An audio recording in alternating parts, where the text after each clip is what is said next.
Another call for action success story in the books for our volunteers. Almost $10,000 are back in the pocket of a local elderly woman who says she was taken advantage of by a car dealership. Take a listen to her story. Come on, pal. Come on, you come say hi. These days, it's just Marcia Thornton and her pet, Pal. He found us. Let's see here, how long we had you now, Pal? It'll be 8 years. It's been almost a decade since she lost her husband. Come on, Pal, we'll go for a ride. The same year, she found her sidekick. See, this is the first vehicle that I've bought since the 2007. Hi, Reedy. I had my husband then. So this is the first vehicle that I bought. There we go. On my own. Marcia didn't mean to buy a new car for her shotgun rider, but back in 2020, she stopped by her local dealer with a flyer they'd mailed her. It said I won something. Well, that's what started it. Didn't get 10 feet, and there was a fellow right there. Can I help you? Marcia says she was rushed through the whole process, pressured into buying a Buick Encore. I said, I'll think about it. I'll think about it. I'll come back tomorrow. Oh, no, it ain't going to be here. She says they agreed on a price of $16,000, but the paper she signed and looked at later that night said $23,000 instead. With additions like a car treatment, warranty, and service contracts she says she didn't agree to. What's worse, when she returned to the dealership to straighten things out, she says she couldn't find the salesman who swindled her or get anyone to help with the add-on charges. I have a problem. Well, you signed the papers. Don't you like the car?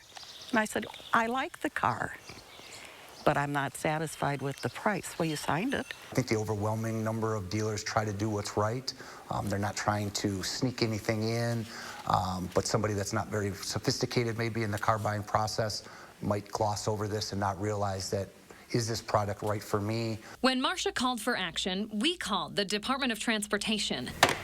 They have a field investigations team, a resource you can take advantage of as a Wisconsin resident that follows up with your dealership complaints and potentially gets your money back. Their claims website is popular right now, given the pandemic's impact on dealerships' empty lots. There's a lot of competition out there with the kind of topsy-turvy used vehicle, especially market we're living in now. Do your research. And be very careful when you're signing documents that you are reading everyone carefully. If you are purchasing a warranty or service contract, that you're reading all the fine language. Make sure you understand what exclusions, what's covered, what's not covered, and find out if that's right for you before you purchase it. Between the DOT team and our CFA volunteers, we got back Marcia a total of $8,000. For 2 years, it's like a big weight on your shoulders. And you knew you're frustrated, and you didn't know what to do. But after going through you, it's just like, oh, you can breathe. She's learned a few lessons, too, for her and pals. There you go. Next joyride. I'm a very open person. I trust everybody, you know, and kind of makes you think a little bit now. For News 3 Now, I'm Leah Lynchide.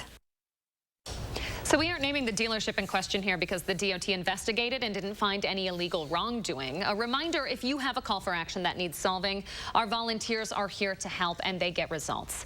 Give them a call every Monday, Wednesday, and Friday from 11 until 1. That number, 608-270-2833. $8,000 back in her pocket. Yes. I mean, this stuff is so complicated for a lot of folks. And you really have to be your own advocate, right, in these own situations and take your time and look at everything to make sure that you're not going to get swindled by some of these hidden fees that you didn't agree to. And as somebody just sitting at home, as a reporter, I didn't realize all of the resources that are available to help you when it comes to this situation. The DOT offering this field investigations team. Yeah. These are the sort of resources that our call for action volunteers, A, know about, and B, can find for you, and C, can mediate for on your behalf. So, I mean, the wealth of knowledge that these folks bring to the table is so impressive. Outstanding job with the call for action volunteers. That was our volunteer, Carol. Got to give her a shout out. She did a wonderful job. Way to go, Carol. Way to go.